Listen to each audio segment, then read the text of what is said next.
안녕하세요. 개인 투자자분들의 멘토 프로페서 킹입니다. 6월 11일 기술적 분석의 존 모닝 브리핑 출발해 보도록 하겠습니다. 자, 일단 미국 같은 경우에는 뭐 계속 괜찮은 흐름을 유지하고 있죠. 종목들이 끌고 당기는 흐름, 즉 엔비디아가 시장이나 지수의 분위기를 끌어올리고 나머지 종목들이 따라가는 그런 패턴들이 계속 반복되고 있기 때문에 여전히 괜찮은 흐름을 유지하고 있다. 결국은 뭐 강력한 외부 변수, 뭐 예를 들어서 우리 시간으로 목요일 새벽에 FOMC 같은 뭐 그런 흐름들이 어떤 지수에 또 다른 방향을 만들어내지 않을까 이렇게 판단을 하고 있고, 다만 이제 계속 이야기 드리지만 지금 위로 이제 어디를 찍고 내려오느냐의 문제인 거지, 다시 밀려 내릴 자리들을 만들었기 때문에 사실 뭐 신규나 뭐 이런 쪽이 굉장히 급하게 느껴지는 뭐 그런 장들은 아니다, 이렇게 이야기를 드리겠고, 다만 이제 그렇게 예측을 하고 있다 하더라도 어떤 기술적으로 근거가 매도로 없기 때문에, 우리 입장에서는, 즉 기술적 분석가 입장에서는 뭐 예측은 얼마든지 할 수 있어도 근거가 없기 때문에 그냥 흐름 유지되는 대로 믿고 보는 거다, 이렇게 판단하시면 되겠고, 마치 이런 이야기들이 양방향을 다 열어놓고 이야기를 하는 것 같지만 그렇진 않아요. 관점상으로는 올라오면 때린다의 관점은 맞는데, 다만 어떻게 내가 기술적으로 근거가 명확해질 때까지 그냥 관점은 관점인 것뿐이지 매매에는 그런 것들이 영향을 주면 안 된다, 뭐 이런 이야기를 드리고 싶고, 한국 같은 경우에는 점점 이제 할 것들이 좀 줄어드는 구간이라고 보고 있습니다. 주말 라이브 때도 이야기 드렸던 것처럼 그 매수는 어느 정도 타이밍들이 나오는데 어디에서 빠져나올지 굉장히 헷갈리는, 혹은 폭이 짧은 그런 패턴들을 계속 만들고 있고, 그러니 내가 지금 그 어떤 컷을 걸고 믿고 들고 있다라고 그러면 크게 문제가 되진 않지만, 신규를 찾기에는 좀 빡빡한 그런 모습들을 만들고 있다. 여전히 어떤 코스닥 중심으로 개인 투자자분들이 접근하는 데는 문제가 없다라고 보고 있지만, 점점 이 먹을 폭들이 줄어들기 때문에 신규에 있어서는 여전히 내가 완전히 믿는 종목, 그런 종목들 위주로만 접근을 하면 좋겠다, 이렇게 이야기를 드리겠습니다.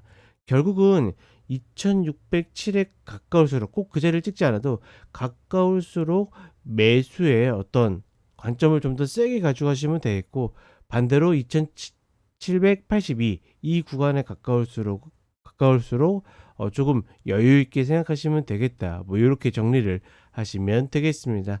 자, 간단하게 차트 보도록 하겠습니다. 자, 나스닥 선물 흐름 보게 되면 고만고만한 모습을 보여주고 있죠. 다만 이렇게 움직이면서도 결국은 꾸역꾸역 상승을 하는 모습을 보여주고 있고,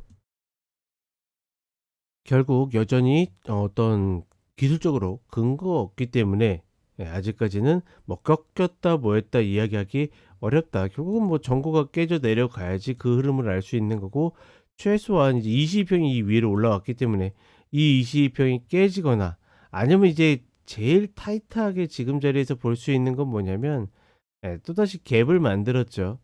그리고 최고점 여기 이 자리가 깨질 때, 이런 흐름이 조금 내가 어떻게 보면 센서티브하게, 민감하게 반응할 수 있는 뭐 그런 자리들이 되겠다. 그러니 여러 가지 시나리오는 그려두되 아직까지 일어나지 않는 일 가지고 내가 예단해 가지고 다른 전략들을 펼 필요는 없다, 뭐 요렇게 이야기를 드리고 싶고, 한국 시장 역시도 이제 뭐 코스피 흐름 보게 되면 이 사이에 계속 뭐 갇혀 있는 거죠. 아까도 이야기 드렸던 것처럼 2782에 가까우면 매도 관점으로 보는 거고, 2607 이 라인에 가깝게 되게 되면 매수 관점으로 갖는 거고, 그러니 지금 어떻게 보면 2700에 있다라는 건 뭡니까? 거의 뭐 중심값에 있기 때문에 이 구간 위로 올라갔을 때는 딱히 매수하기가 애매하다, 이렇게 판단되는 거고, 밑에 있다라 그러면 그래도 해볼 수 있는 거 계속 시도를 해봐도 된다, 뭐 이렇게 판단하고 있는 겁니다. 그러니 어떻게 보면 우리 매매에 있어서 지수가 중심이 되기는 조금은 애매할 수 있다. 결국은 종목 중심으로 가야 된다, 뭐 이렇게 이야기를 드리는 거고, 그나마 코스닥 같은 경우가 좀 더 예쁜 패턴들을 만들어내고 돌파를 만들어내고 있기 때문에 지금의 흐름에서 조금 더 명확하게 이 900이라는 목표치가 보이고 있기 때문에 어떻게 보면 여전히 매수로 추격한다라고 하면 코스피보다는 코스닥이 낫지 않을까 뭐 이렇게 판단하는 정도다라고 보시면 되겠습니다. 결국은 지금 홀딩자 위주의 어떤 시장이라고 이야기 드리는 게 결국은 그 목요일 날 6월 동시만기가 있죠. 동시만기가 움직이기 전까지 그러니까 전반적으로 갭 상승이 나오면 밀리고 그다음에 개파락이 나오면 양봉이 나오는 그런 패턴이 유지될 가능성이 높기 때문에 내가 단기 지수의 흐름을 의식하게 되면 계속 어떻게 보면 거꾸로 움직여야 되는 거잖아요. 그 갭 상승이 나오면 밀릴 걸 대비하고 그다음에 개파락이 나오게 되면 반등할 걸 대비하는 그러니 한 땀 한 땀 이걸 다 쫓게 되면 나중에 그러니까 언제가 될지 모르겠지만 진짜 꺾였을 때 꺾인 줄 모르고 막 계속 매매를 하게 되어 있어요. 그러니 그런데 휘말리지 마시라고 다시 한번 리마인드를 해 드리는 겁니다. 그러니 지수를 너무 막 예측하고 막 예단해 가지고 전략을 세우는 것보다는 그냥 편안하게 종목 중심으로 간다. 이렇게 보시면 되겠습니다. 자, 이렇게 이야기 드렸고 저는 또 점심때 런치박스를 들고 찾아뵙도록 하겠습니다.